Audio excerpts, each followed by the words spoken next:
నాగార్జున గారి అన్కన్వెన్షన్ కూల్చేయడం, తర్వాత అల్లు అర్జున్ గారి సినిమా రిలీజ్ అవుతున్నదంటే ముందు నుంచే అసలు టికెట్ల మీదే ముందు అసలు దాని మీద వితండవాదం స్టార్ట్ అయింది. పెంచకూడదని, పెంచేశారని, ఎక్కువ పెట్టేశారు నిర్మాతలు, ప్రేక్షకుల్ని ప్రజల్ని దోచేస్తున్నారని దాని మీద పెద్ద రాద్ధాంత సిద్ధాంతం జరిగిపోయింది. అది ఎవరికి సంబంధం లేకపోయినా, ఎందుకంటే నేను మీడియా పర్సన్గా వాళ్ళు పెంచుకోవడానికి ప్రభుత్వం పర్మిషన్ ఇచ్చింది, వాళ్ళ బడ్జెట్లు వాటి ప్రకారం వాళ్ళు పెంచారు. గతంలో కూడా పెరిగిన సందర్భాలు ఉన్నాయి టికెట్లు. బట్ ఈసారి జరిగినంత గందరగోళం ఎప్పుడు ఎక్కడా జరగలేదు, ఏ సినిమాకి జరగలే. అదొకటి. తర్వాత ఈ వెంటనే ఆవిడెవరో రేవత్తయ్య అన్న ఒక మహిళ థియేటర్లో మరణించడం, తర్వాత దానికి సంబంధించి మళ్ళీ ఇష్యూస్, మళ్ళీ అల్లు అర్జున్ గారిది మళ్ళీ నిన్న మొన్న అంతా కూడా అరెస్టు వ్యవహారం అంతా. అది ఓ పక్కన మోహన్ బాబు గారు వాళ్ళ ఇంట్లో 2 పిల్లలు, దాని మీద పెద్ద రగడ. ఇవన్నీ అసలు ఎలాగా, ఏంటి దీనికి కారణాలు ఏంటి జ్యోతిష్పరంగా అన్నదానికి మీరు చెప్తున్నారు అనుకోండి. ఇప్పుడు ఒక అల్లు అర్జున్ గారిదే తీసుకుందాం అనుకోండి ఒకసారి, మీకు తెలుసు కాబట్టి. ఇప్పుడు ఆయన గ్రహస్థితులు ఎట్లా ఉన్నాయి, అసలు ఎందుకు ఈ విధంగా అతనికి జరిగింది? ఆయన జాతకం కనుక గమనిస్తే ఒక రకమైనటువంటి దశ మార్పు సంధికాలంలో ఉన్నారు. గురుదశ పూర్తయి శని మహర్దశ ప్రారంభం కావటం, లేదంటే గురుదశ పూర్తి చివరి రాహు అంతర్దశలో చివరి దశల్లో నడుస్తున్నటువంటి పరిస్థితి. ఇది ఎప్పుడైతే వ్యయస్థానాధిపతిగా గురుడు ఇవాళ వరకు ఆయనకు యోగం ఇచ్చుకుంటూ వెళ్ళాడు.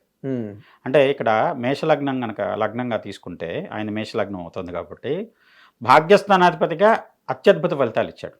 2009 దగ్గర నుంచి ఒక సినిమా తర్వాత ఒక సినిమా, ఒక సినిమా తర్వాత ఒక సినిమా, ఆయన స్థాయిని పెంచుకుంటూ వెళ్ళింది. అవును. ఇంకొక విశేషం ఆయన జాతకంలో ఉంది తృతీయ రాహు. ఓకే. తృతీయంలో రాహు ఉంటే ధైర్యవాన్, పరాక్రమవాన్, ఆయుష్యవాన్, బహువీర్యవాన్ అంటాడు. 1 will secure them with fully loaded gun like A body guard అని చెప్తాడు. ఏదో ఒక రకమైనటువంటి ఎంత తీవ్రమైన ఉపద్రవాలు వచ్చినా, ఎంత తీవ్రమైన కష్టాలు వచ్చినా, ఏదో రకమైన బలీయ శక్తి ఆయన కాపాడే విధంగా ఒక రకంగా రక్షిస్తున్నది. అది రాహు వల్ల జరుగుతుంది.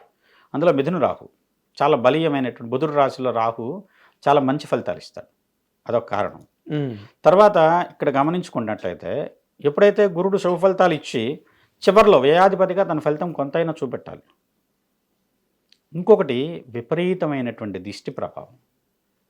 మీరు గమనిస్తే ఈ మధ్యకాలంలో ఎవ్వరి గురించి మాట్లాడుకోనంత, ఇప్పుడు పెద్ద సినిమాలు, ప్రపంచ ప్రఖ్యాతిగాంచిన సినిమాలు అప్పుడు కూడా ఇంత రకమైనటువంటి పాజిటివ్ కానీ నెగిటివ్ కానీ ఈ రకమైనటువంటి జనాల మధ్య చర్చ జరగలేదు. అవును, ఇంత ప్రచారం ఇంతగా ఏ సినిమాకి ఎప్పుడు జరగలేదండి. మొదటి సినిమా ఊహించని విధంగా పుష్ప 1 పార్ట్ చాలా అత్యద్భుత విజయాలు పొందింది. 2వ పార్ట్కి వచ్చేసరికి అదే సినిమాలో ఆయన జాతీయ ఉత్తమ స్థాయి నటుడిగా కూడా ఎన్నికడు. ఇవన్నీ ఏంటంటే దేశవ్యాప్తంగా చాలామంది నోళ్లల్లో మంచిగాను చెడుగాను, అంటే వ్యక్తికి మించినటువంటి ఒక రకమైనటువంటి దిష్టి ఆయన మీద చాలా నెగిటివ్ ఇంపాక్ట్ని కలిగించింది అనొచ్చు.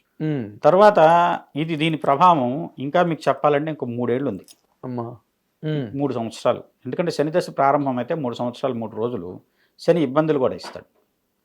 అందువల్ల అంటే ఇంకా 3 సంవత్సరాలు కనీసం ఆయన కొన్ని ఇబ్బందులు కనపడుతున్నాయి ఆయన జాతకరీత్యా. మీరు గమనిస్తే 8వ తారీఖు ఆయన పుట్టిన డేటు, 8 శని నెంబర్. 8 నెంబర్లో ఆయన ఇబ్బంది ప్రారంభమైంది. ఇది ఏమవుతుంది, 9 శనికి శత్రువు కుజుడు. అయితే ఈయన జాతకంలో కుజుడి యొక్క స్థితి కొంత ఇబ్బందిగానే ఉన్నది. అదేవిధంగా వచ్చేసి ఎప్పుడైతే శని దశ ప్రారంభమైందో, ఉచ్చులో ఉన్న శని అయినా సరే, శని కొంచెం ఒక చెడు ఫలితంతో స్టార్ట్ చేసి దాని తర్వాత మంచిగా మారుస్తాడు. మీరు గమనిస్తే చిరంజీవి గారి జాతకంలో శని దశ వచ్చినప్పుడు ఆయన కూడా కొంత తడపడ్డారు.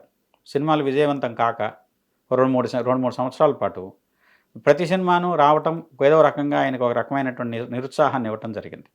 ఎప్పుడైతే శనిలో బుధుడు ప్రారంభమయ్యాడో అక్కడి నుంచి మళ్ళీ ఒక రకమైనటువంటి ఆయన ఏదైతే ఉందో ఒరిజినాలిటీ, ఠాగూర్ కానీ స్టాలిన్ కానీ మిగతావన్నీ శని దశలో వచ్చినవి. అవన్నీ ఏంటంటే ఆయన ఒక ఉచ్చ స్థితికి తీసుకెళ్ళిన, ఆయన అంత తెలుగు సినిమా ఇండస్ట్రీలో చాలా పెద్ద, ఇప్పుడు ఆయన నిరూపించబడింది అంతకుముందు కూడా, కానీ ఏంటంటే మళ్ళీ ఆయన స్థాయిని నిలబెట్టినాయి. మధ్యలో ఒక సంఘర్షణ ఉన్నది ఒక 2-3 ఏళ్ల పాటు. అదే శనిలో శని. ఆ శనిలో శని వచ్చినప్పుడు ఎవరైనా ఇబ్బంది పడతారు. ప్రస్తుతం అల్లు అర్జున్ గారి విషయంలో కూడా అదే జరుగుతున్నది, దానివల్ల ఇబ్బంది. తర్వాత వచ్చేసేసి గోచారంలో ఇప్పుడు గురుడు గోచారం కానివ్వండి, రాహుకేతువులు కానీ, రాహుకేతువులను చాలా తక్కువగా పట్టించుకుంటాం. అంటే ఇక్కడ కేతు ఉన్నప్పుడు తలలేని గ్రహం, అంటే తల లేకుండా, అంటే ఆలోచన లేకుండా కొన్ని పనులు చేస్తాం అనాలోచితంగా. ఏమైంది దీనికి అసలు తిరిగే లేదు అన్నట్టు విధంగా మనం ఆలోచించుకొని వెళ్ళిపోతాం. అనాలోచితంగా తీసుకున్న నిర్ణయాలు, ఆలోచన లేకుండా తలపెట్టినటువంటి కార్యాలు ఎక్కడో చోట ఏదో రకమైనటువంటి విపరీత ఫలితాలు ఇస్తాయి. అదే జరుగుతుంది ఇప్పుడు.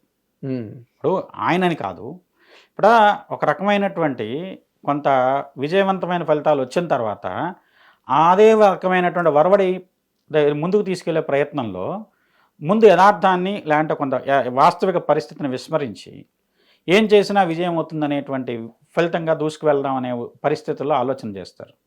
ఆ ఆలోచన వచ్చేసి ఒక రకమైనటువంటి మనిషి ఎదుగుదలకు అడ్డుకట్టబడు. అది ఎవరైనా కావచ్చు. ఇప్పుడు ఏంటంటే ఈయన రాశికి గోచారరీత్యా ఉన్నటువంటి ఫలితాలు కానివ్వండి, ఎందుకంటే వ్యక్తిగత జాతకం విశ్లేషణ చేయడానికి పెద్ద కష్టం కాదు కానివ్వండి, ఒక ఇబ్బంది ఉన్న పరిస్థితిని మనం దాన్ని ఆధారంగా చేసుకొని మనం వచ్చేసేసి వాళ్ళని ఇంకా ఇబ్బంది పెట్టే మాట్లాడకూడదు. వాళ్ళకి ఏదైనా ఉపశమనం కలిగించే మార్గాలు చెప్పగలగాలి, లేదంటే ఈ రకమైనటువంటి ఇబ్బందిని పూర్తిగా అధిగమించడానికి ఏదైనా మార్గం ఉంటే చెప్పగలగాలి. అప్పుడు శాస్త్రం సరిగ్గా వాడినట్టు. ఫలానా వ్యక్తికి ఇది జరుగుతుంది, ఫలానా వ్యక్తి కింద పడతాడు, ఫలానా వ్యక్తికి పెద్ద నష్టం జరుగుతుంది, ఫలానా సినిమా పోతుంది, ఇలాంటి ఒక రకంగా ఏంటంటే జనాలు హర్షించేటువంటి శాస్త్రం కాదు. ఇప్పుడు వేణుస్వామి గారు అక్కడే కదా అన్పాపులర్ అయిపోయారు. మీరు చెప్పకపోవచ్చు, బట్ మీడియా పర్సన్గా నేను మాట్లాడచ్చు కదా. ఆయన పెళ్ళి అవుతున్నదంటే వాళ్ళిద్దరు విడాకులు పుచ్చుకుంటారని వెంటనే ఒక వీడియో పెడతాడు. వాళ్ళకి ఏదో మ్యారేజ్ అయిందంటే వాళ్ళకి పిల్లలు పుట్టరని ఒక వీడియో పెడతాడు. వెంటనే వచ్చేస్తాయి అటువంటి. అందుకే కదా అతను బాగా అన్పాపులర్ అయిపోయారు. ఇప్పుడు ఏ శాస్త్రం అయినా సరే అభివృద్ధికి వాడితే శాస్త్రానికి సార్థకత. ఏ శాస్త్రాన్నైనా సరే దాన్ని నాశనానికో, ఇప్పుడు ఎందుకంటే అనుభవం ఉందండి, కనుగొన్నప్పుడు దాని యొక్క ఉద్దేశం ఒక రకమైనటువంటి ఇబ్బంది ఉన్న పరిస్థితుల్లో ఏదో రకమైనటువంటి అన్వేషణ చేసి అక్కడ మంచిని లేదంటే జీవాన్ని సృష్టించడం కోసం, లేదంటే నీటిని కనుగొనడం కోసం జరిగిన ప్రయత్నం. అది ఎడారుల్లో కనుక చేస్తే ఎక్కడో ఉన్నటువంటి భూమి అంతర్గత పొరలో ఉన్నటువంటి నీటి పైకి వస్తాను. అలాంటి దాన్ని విధ్వంసానికి వాడుతున్నాం, మానవ విధ్వంసానికి. అలానే శాస్త్రాన్ని కూడా రెండు వైపులా పదునైన కత్తి అండి అది. దాన్ని ఎలా అయినా వాడచ్చు, మంచికి వాడచ్చు, చెడుకు వాడచ్చు. చాలామంది ఏంటంటే ఒక రకంగా భయభ్రాంతులకు గురి చేసి శాస్త్రాన్ని అడ్డం పెట్టి, ఇలా శని వచ్చాడు నీకు ఇలా జరుగుతుంది, లేదంటే వచ్చేసి ఫలానా గ్రహం ఇలా ఉంది ఇలా జరుగుతుంది, ఈ కుజుడు వచ్చాడు ఇలా జరుగుతున్నాయి. కానీ ఏంటంటే దాని నుంచి ఏదైనా తప్పించుకునే మార్గం చూడాలి, పరిష్కార మార్గం ఉండాలి కదా దాంట్లో. ఇందాక మనం మాట్లాడిన అల్లు అర్జున్ గారి జాతకంలోనే రాహు అద్భుతమైన స్థానంలో ఉన్నాడు. ఆ రాహు వచ్చేసేసి ఎంత తీవ్రమైనటువంటి దానిని కూడా ఇప్పుడు చూడండి, నిన్న ప్రయత్నం ఎంత తీవ్రంగా జరిగినా కూడా ఆల్మోస్ట్ నిజంగా కోర్టు ఆర్డర్ ప్రకారం అయితే బెయిల్ వచ్చేసింది కదా. ఇంకా ఆయన ఏదో కావాలని చెప్పి ఇబ్బంది పెట్టాలన్నా, లేదంటే మనకి గ్రహాలు మరీ బలీయంగా ఉండి కొంత ఇబ్బంది పడ్డారు, కానీ ఒక రోజు కంటే తక్కువ సమయంలోనే, అంటే 6 గంటల్లోనే బెయిల్ వచ్చేసింది. కానీ రిలీజ్ అవడానికి ఆయన తెల్లవారం దాకా పట్టింది. కానివ్వండి, నిజంగా అయితే అంటే అక్కడ అంత బలీయంగా తోడ్పడినట్టు చూడండి. అదే ఆ చెడు గ్రహం తాలూకు ప్రభావం అలా ఉంది. మిగతా గ్రహాలు బాగాలేదు, రాహు యోగం చేశాడు, వెంటనే అతి తక్కువ కాలంలో ఆయనకు అనుకూలమైన రిలీఫ్ని తీసుకొచ్చాడు. ఈవెన్ దో ఆయన అక్కడ ఉన్నా కూడా బెయిల్ వచ్చింది మనకేం కాదనేటువంటి ఒక రకమైనటువంటి దానికి ఉపయోగపడిందిగా. దళాన్ని మీకు రాహుకి ఇంకొంచెం శక్తి ఇస్తే, రాహుకి సంబంధించినటువంటి దేవతలు ఉంటాయి, దుర్గా. అలానే వచ్చేసి కుజుడికి సంబంధించినటువంటి దేవతలు ఉంటాయి, సుబ్రహ్మణ్య స్వామి. అలానే వచ్చేసి బగలాముఖి. ఇలాంటి శక్తుల్ని కనుక సరిగ్గా వాడితే, అలాంటి శక్తులతో ప్రభావంతో దిష్టి కానివ్వండి, విపరీతమైనటువంటి నరఘోష జనఘోష, దాని నుంచి ఆ వ్యక్తి బయటపడటానికి ఉపయోగపడుతుంది. తప్పనిసరిగా ఆ మార్గాల్లో కనుక ప్రయత్నించినట్టయితే ఎంత తీవ్రమైనటువంటి జనఘోష అయినా, సర్వదుష్టానం వాచం ముఖం పదం స్తంభయ, మనకి ఎవరైతే దుష్టులు మన కోసం నాశనం కోసమో ఇబ్బంది పెట్టాలని ప్రయత్నం చేస్తున్నారు, వాళ్ళు మాట్లాడే మాటలు, వాళ్ళు వేసే అడుగులు, జిహ్వం, వాళ్ళు మాట్లాడేటువంటి మాటలు కానివ్వండి, ఇవన్నీ కూడా ఆగిపోవాలి. స్తంభయ ఆగిపోతాయి. దానికి విధానంలో పరిష్కారం మహావిద్య ఉంటుంది. దాని విధానంలో కనుక చేసి కొడితే ఎంత తీవ్రమైనటువంటి ఇబ్బంది. కోర్టు కేసులో గెలవడానికి ఎక్కువ బగలాముఖే వాడతాం. ఆ బగలాముఖిని కనుక బ్రహ్మాస్త్రం ఉండదు, తిరుగులేని అస్త్రం. ఆ విద్యను కనుక వాడినట్లయితే దాని నుంచి బయటపడచ్చు. అలాంటి వాటి ద్వారా, ఎందుకంటే ప్రతిదానికి పరిష్కారం ఉంది. మార్కండేయుడు ఉన్నాడు, చిరంజీవి ఎట్లా అయ్యాడు, 8 ఏళ్ళకి చనిపోవలసిన వాడు. అలా ఏంటంటే దీనికి ఒక పరిష్కారం సూచించేటువంటి విద్యలు ఉన్నాయి. అసలు జ్యోతిష్ శాస్త్రం లక్షణమే అది, లక్ష్యమే అది. రేపు జరగబోతుంది ఇది అని చెప్పడం జ్యోతిష్ శాస్త్రం ఉద్దేశం కాదండి. ఉమ్. జరగబోయేది ఇది కాబట్టి ఆ ఇబ్బందిని తప్పించుకోవడానికి దాంట్లో ఉన్న ఇబ్బందిని ఏ విధంగా అధిగమించవచ్చు, అధిగమించాలి? దానికి శాస్త్రాన్ని వాడుకోవచ్చు.